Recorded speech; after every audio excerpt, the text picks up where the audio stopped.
Breaking news! The Lagena brothers have just found something that made them shudder, and the once buzzing dig ended abruptly. What terrifying mystery have they concealed? The reality they discovered might never be accepted by the world. The History Channel's popular reality series, The Curse of Oak Island, has come under fire in recent weeks following the discovery of some centuries-old indigenous artifacts, which prompted local officials to shut down a large portion of the show's dig operation, causing several archaeologists to be sent packing. Fans are already speculating as to whether the Lagenas and their crew will ever experience a return to normalcy, not to mention the future of Oak Island. During the final dig on the island, the Lagena brothers and their crew unearthed a bizarre find leading to the closure of Excavation.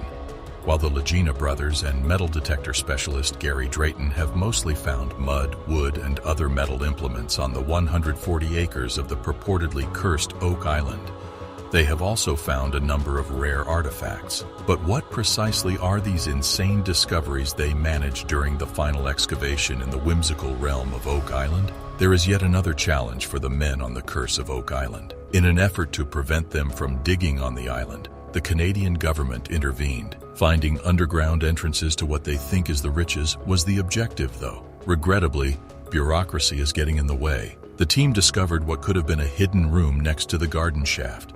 Doug engaged Dumas Contracting Limited to come in and work as excavators to dig them down and into these potential chambers. He did this by giving them a call. They think they have discovered pathways leading to a potential hidden treasure on the island. The crew was forced to wait since it would take 50 days to descend 75 feet as a result. They thought they may have just discovered a network of tunnels and chambers leading to the fabled hidden wealth. Additionally, they think one of the artifacts they discovered was of Viking provenance, which is much older than they had anticipated. But there is a new issue now. The hire of excavators, according to the Canadian government, indicates that the Lagena brothers require a mining warrant. Even though they are not officially mining, red tape has once again turned the authorities against the crew searching for wealth. Not all fans, though, appeared shocked. The Canadian government wants to stop a group of well-documented gold diggers from blindly rebuilding a wooden shaft that descends to an unknowable depth on an island where 6 treasure hunters have already perished doing the same thing.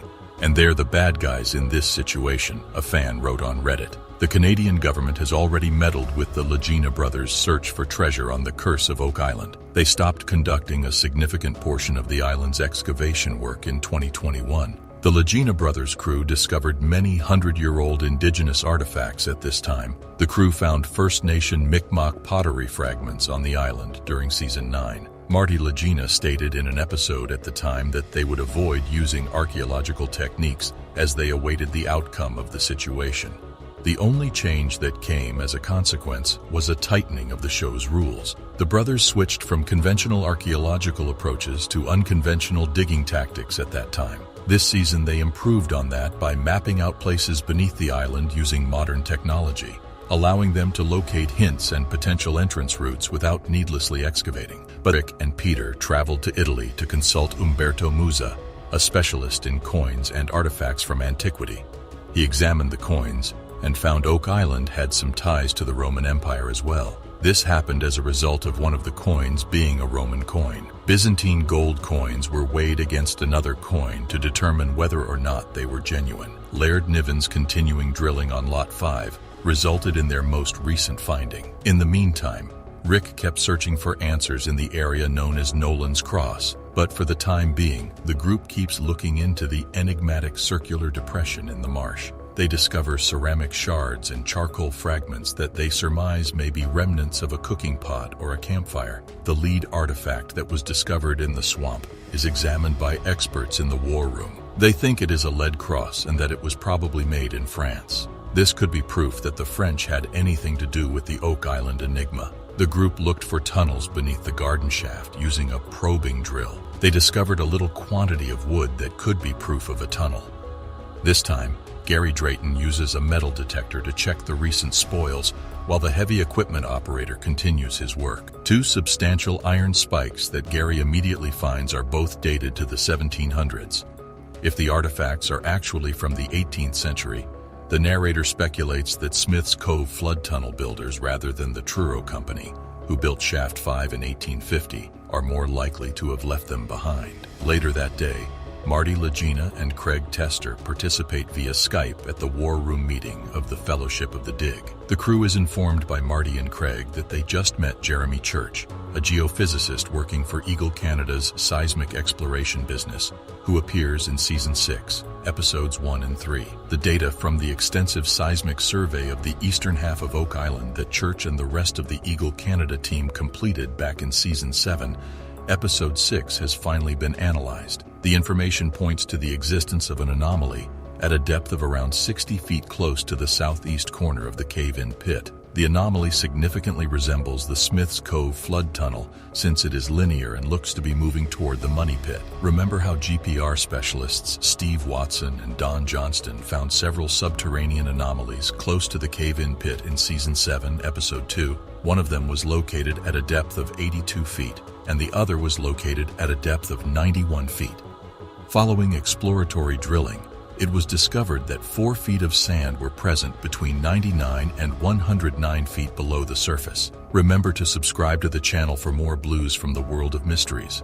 Today, Oak Island is still a fascinating location where tourists may follow in the footsteps of the pioneers by exploring the money pit's depths and taking in the incredible find that permanently altered the course of history. The island serves as a reminder that there are still mysteries to be solved, secrets to be revealed, and treasures hiding in the most unlikely locations.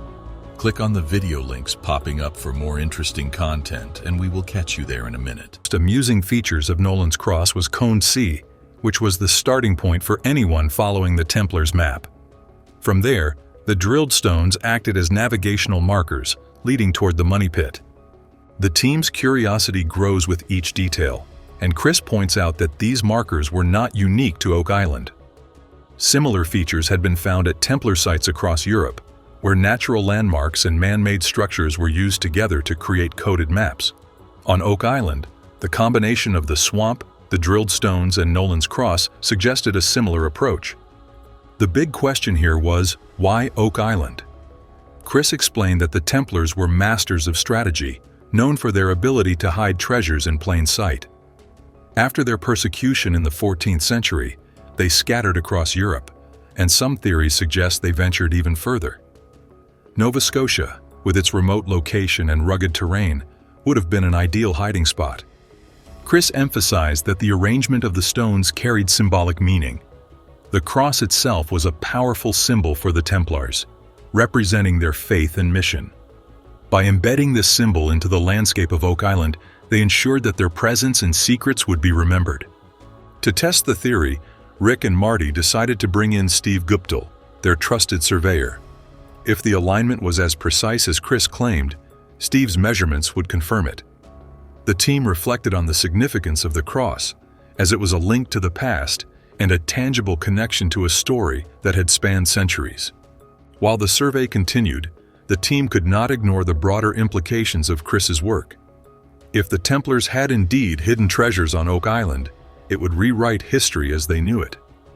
The idea that a medieval order had crossed the Atlantic and left its mark on this remote island was both thrilling and humbling. The team delved into the swamp, where they discovered a massive tree stump buried deep in the muck. This discovery led to the idea that the swamp was not a swamp, but had been forested and later manipulated into its current state. The stump showed signs of being cut with tools, possibly an axe, which opened a floodgate of theories. The absence of related logs nearby was puzzling, as it suggested someone had taken the wood to construct the wooden platforms found in the money pit decades ago. Those platforms, made of rounded logs, were discovered almost 2 centuries earlier and were thought to be part of a design to safeguard the treasure from flooding. If this stump was connected to that work, it would add a new layer to the swamp's significance. The swamp had always been a mystery in itself, with uncovered stone walkways and unusual rock formations there, suggesting significant human activity. The discovery of a second stump reinforced the idea that this was not just a natural feature, but part of a broader, deliberate design. If they could date the stump accurately, it might reveal when the swamp was created or manipulated by human hands. Rick and Gary Drayton returned to the swamp the next day, determined to investigate further. They dug deeper into the triangle-shaped area, hoping to find more evidence of human activity. Another stump was unearthed, with clean cuts that indicated tool use, but the surrounding logs were missing. This reinforced the theory that the swamp had been forested and later transformed into what it is today, possibly as part of a grander scheme to hide the treasure. One theory is that the swamp was designed to obscure entrances to tunnels or other features connected to the money pit. Another possibility is that the swamp itself was part of the Templars' or other settlers' efforts to conceal their activities on the island. The deeper the team dug, the clearer it became that this was not just a natural swamp, it was an intentional feature. After digging to a depth of 95 feet, they encountered a 7-foot-wide tunnel that seemed to lead toward what they called the baby blob. Excitement was building as the team prepared to explore the tunnel further. They uncovered wooden pieces that appeared to be part of a structure, possibly one of the wooden platforms